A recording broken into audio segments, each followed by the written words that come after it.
Сегодня у нас приемное такое мерапрыемство, оно адбываецца штогадова.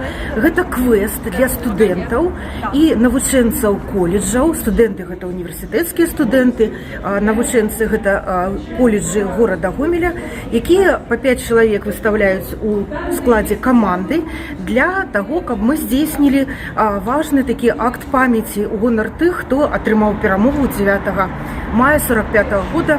Была представлена информация о проведении исторического квеста в городе Гомеле.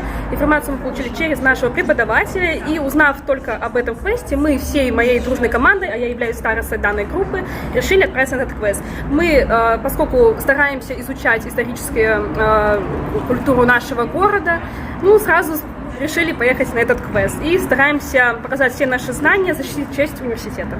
До нас сегодня долучаются студенты усіх университетов нашего города Гомеля и так само некальких колледжаў. Всего у нас зарегистрировалось 14 команд.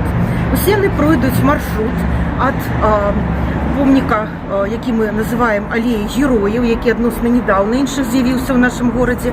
Так само маршрут пройде по центральній частці Гомеля і буде, безумовно, закранати і помнік Рокосовському, і площу Повстання з танком, з гэтым важным меморіальним об'єктом. Так само гэта доми, де розміщені пам'ятні дошки у гонор тих, хто змагався за перемогу у годы Великої Отечественної війни. І завершацца наш квест будзе, як заўсёды, традыцыйна каля помніка апалчэнцам,